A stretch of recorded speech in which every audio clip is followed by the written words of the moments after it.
Hey, what's up? My name is AlbanerEugene, and I want to tell you a quick story. I was praying one time, and I've started to really recognize that God really just wants two essential things to happen in our walk. He wants us to get to that place in our lives where we really become desperate for Him and we become dependent on Him. And something I quickly learned, that's going to happen inevitably. But I realized when I was praying, I was so passionate that I didn't recognize the weight behind my prayer. I said, God, make me more desperate and make me more dependent on you. And then a fear just gripped me, and God was showing me that that can happen either way. In life, it's just going to happen. You're going to become more desperate for God, and you're going to become more dependent on God, but it can happen in two ways. And I want you to choose which way you want. You could either become desperate and dependent on God because of tragedy, trials, tribulations, challenges, and all the pain of life, having to remind you that you need God. Or you could learn not through tragedy, but through intimacy.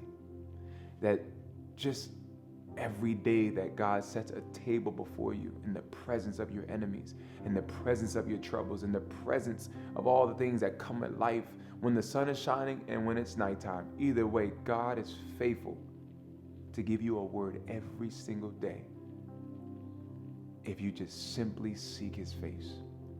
If you get to that place of, God, I'm so desperate for your word. God, I'm so desperate because I've been hearing from you and I just want more. There's a song that says, I don't need another tragedy just to realize how much I need you. I don't need someone to break my heart just to realize where true love starts. You can get to know God by reading His word. You can get to know God by hearing His voice, by being in prayer and communication with Him. Now, the testing of our faith is through experience. But sometimes you can have an upper hand on the experience when you read in His word how to respond. So you're no longer reacting to life, you're responding with worship. But friend, we all know that there was some pain that taught us wisdom. There was some things that took place that made us say, God, I need you now. But I want to encourage you. I think everybody can attest to it. It doesn't feel good to run to God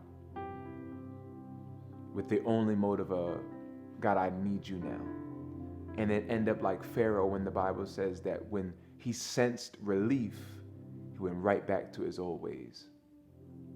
I encourage you to get to that place in your life where you ask God to draw you to deeper depths of intimacy, to learn Him, get to know Him, have encounters with Him. Respond with worship to life, not react. Live victorious and abundantly in life. And you don't need another trial to convince you need God. You don't need another breakup for you to know that you should stop doing what you're doing or being in the same cycle. You don't need any more situations. I believe the person I'm talking to knows exactly what I'm talking about. Press in. I encourage you. I promise you, you will see the glory of God. Hey, I want to encourage you to really take this time, not just simply to like, comment, subscribe, and share with a friend. If this video blessed you, that's great. And I really do appreciate that. But one thing I know that's going to help you more than anything is if right now you stop scrolling. You don't watch any more videos, but you go spend time with God for a little bit, just for a little bit. I'll give you a practical thing to bring to Him, this video. If this video blessed you in any way, if this video encouraged you in any way, anything was confirmed, bring it to God and let Him begin to shower you. Just tell Him, talk to Him about what we just talked about. Tell Him what's on your mind and let Him minister to you. And I encourage you to really spend time with your King.